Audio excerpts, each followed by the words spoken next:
बहुत स्वागत है आपका टीवी 9 भारतवर्ष पे। मैं हूं आपके साथ विपिन चौबे और टीवी 9 में जनता के बीच जनता का ये शो पब्लिक पोल लेकर पहुंच चुका हूं मैं उत्तर प्रदेश के वो जिले, वो शहर, वो लोकसभा में जो अपने आप में बहुत ज्यादा ऐतिहासिक है। ऐतिहासिक इस लिहाज से कि जब 2014 और 2019 में पूरे देश में बीजेपी की लहर चल रही थी तो उस लहर का असर अगर कहीं नहीं आया था तो वो जिला था आजमगढ़। 2014 में भी इसको समाजवादी पार्टी ने जीता, 2019 में भी जीता। हालांकि उपचुनाव में अब ये एक सीट हार चुकी है समाजवादी पार्टी और इसीलिए 2024 के लोकसभा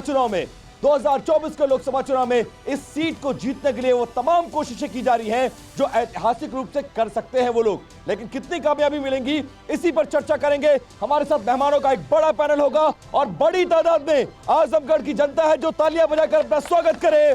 और आपको बता दें कि हमारा ये शो कई मायनों में बहुत ज्यादा अलग है। अलग इस लिहाज से कि यहाँ पर जनता और नेताओं की राय के अलावा हम एक बड़ा सर्वे रखेंगे और उस सर्वे के जरिए आपको समझ में आएगा कि आजमगढ़ का मूड क्या है, आजमगढ़ के मुद्दे क्या है, किस तरफ जा रहा है आजमगढ़ और आजमगढ़ में कौन जीत रहा है। इन्हीं सवालों का जवाब तलाशेंगे अगले आधे घंटे में। तो पब्लिक पोल देखना शुरू कर चुके हैं और हमारी मौजूदगी इस वक्त आजमगढ़ जिले में है। मेहमानों का बड़ा पैनल है और उनके परिचय से कराते हैं शुरुआत। जोरदार तालियों से स्वागत करिएगा।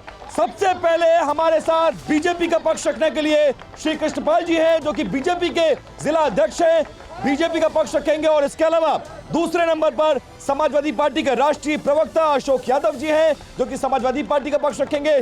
तीसरे नंबर पर कांग्रेस के पत्रु विश्वकर्मा जी हैं जो कि कांग्रेस का पक्ष रखेंगे। और चौथे नंबर पर रामजन मौर्य साहब हैं जो कि प्रभारी हैं बीएसपी के और इसके साथ साथ अधिवक्ता भी हैं। कृष्णपाल जी, आपसे शुरू कर रहा हूं मैं और बहुत सारे सवाल पूछे गए पिछले 3 चुनावों से। अगर 14, 19 जब पूरे देश में बीजेपी की लहर थी तो भी आजमगढ़ में इसका फर्क नहीं पड़ा, ये पार्टी यहां पर समाजवादी पार्टी जीतती रही। इस बार आपको क्यों लगता है कि जो करिश्मा 2014 में नहीं हुआ, 19 में नहीं हुआ, वो करिश्मा इस बार आपकी पार्टी करके दिखाएगी? आजमगढ़ के लोग करिश्मा करके दिखा चुके हैं।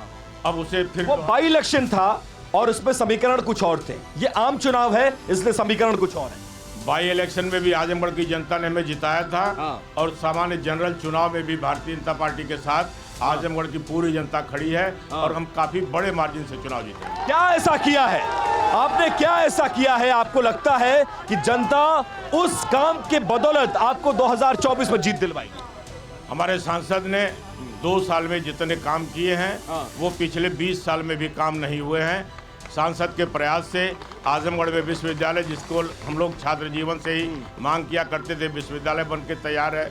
पूर्वांचल एक्सप्रेस पे आप सारे लोग देख रहे हैं, हरिहरपुर संगीत का केंद्र रहा है, वहाँ विश्वविद्यालय। एक बार जनता से गवाही करा लेते हैं, जो आप बात बोल रहे हैं उसमें सच्चाई है कि नहीं है? आजमगढ़ में विकास हुआ है कि नहीं हुआ है? विकास हुआ है कि नहीं हुआ है? सच्चाई है, हुआ है कि नहीं हुआ है?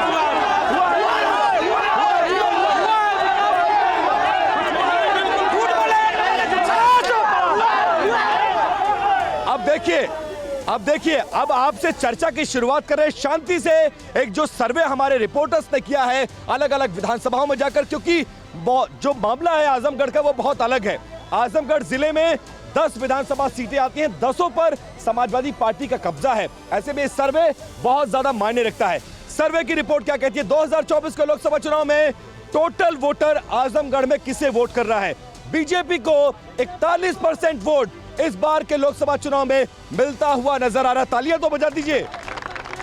लेकिन समाजवादी पार्टी के लिए राहत भरी खबर है, 51% से ज्यादा वोट समाजवादी पार्टी को आजमगढ़ की लोकसभा में मिलता हुआ नजर आ रहा है।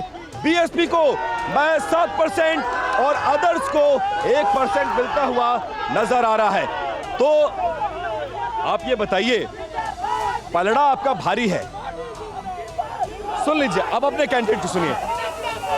उपचुनाव में बेशक आपने इस सीट को गंवा दी गई, लेकिन इस बार समीकरण बहुत अलग है क्योंकि गुड्डू जमाली को आपने अपनी पार्टी में शामिल करा लिया। वो गुड्डू जमाली जो मुलायम सिंह के खिलाफ चुनाव लड़ते हैं तो भी 2.5 लाख वोट पाते हैं, अखिलेश यादव के खिलाफ लड़ते हैं तो भी पाते हैं, धर्मेंद्र यादव के खिलाफ लड़ते हैं तो भी वोट पाते हैं।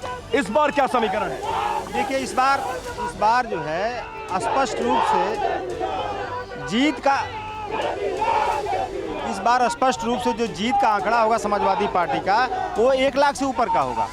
1 लाख से ऊपर की जीत के आंकड़े के साथ हम शुरुआत करेंगे और ये जीत कहां तक जाएगी ये आजमगढ़ की जनता डिसाइड करेगी, लेकिन कम से कम जीत का आंकड़ा 1 लाख नहीं, हमारा। अगर आप जीत के प्रति इतने आश्वस्त थे तो वो गुड्डू जमाली जो आपको 3 बार से चुनाव हरा रहे थे उनको क्यों पार्टी में लाना पड़ा? देखिए, गुड्डू जमाली जी की विचारधारा है कि इस देश में अग्निवीर और पेपर लीक की सरकार को गिराना है, इस देश में पिछड़ों दलितों की उत्पीड़न करने वाली सरकार को गिराना है, इस देश में किसानों नौजवानों का उत्पीड़न करने वाली सरकार को गिराना है। तो इस विचारधारा अच्छा, आपस में बातचीत नहीं करिए, अगर सिर्फ नारे से काम नहीं चलेगा, बातचीत करने दीजिए, बातचीत करने दीजिए, बातचीत करने दीजिए।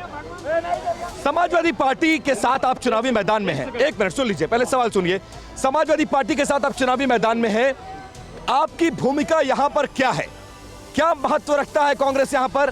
कोई कांग्रेस का कैडर बचा हुआ है? कितना वोट बैंक है आपके पास और कितना ज्यादा इंपॉर्टेंस रखता है आजमगढ़ में समाजवादी पार्टी के? सबसे पहले तो मैं ये कहूंगा कि बीजेपी के लोगों को शांत कराया जाए, सुनने की आदत डालें। सुनने की आदत। माइक मेरे पास है, आवाज आप ही की जाएगी, उनकी नहीं जाएगी। देखिए, यहाँ चाहे पूरे भारत में जो चुनाव इस बार हो रहा है, न तो रोजगार पे हो रहा है, न तो शिक्षा पे हो रहा है, न तो कुछ पे हो रहा है, केवल मोदी की गारंटी पे चुनाव कराया जा रहा है। मैं पूछता हूँ कि जो मणिपुर में सैनिक के महिला के साथ नंगा परेड कराया गया, ऐसे में बीजेपी चुनाव जीतेगी? क्या क्या क्या क्या क्या जो वाराणसी बेचू IIT की छात्रा के साथ बीजेपी IT सेल के लोगों ने जो बलात्कार किया, उनके घर बुलडोजर नहीं चला? क्यों नहीं चला? या अगर जोगी जी चलाना चाहते हैं, इंसाफ करना चाहते हैं, तो सारे लोगों के यहाँ बुलडोजर चलवा के। मणिपुर का मामला यहाँ पर मुद्दा है, बिल्कुल मुद्दा होगा, पूरा देश का मुद्दा, देश का चुनाव है, इसलिए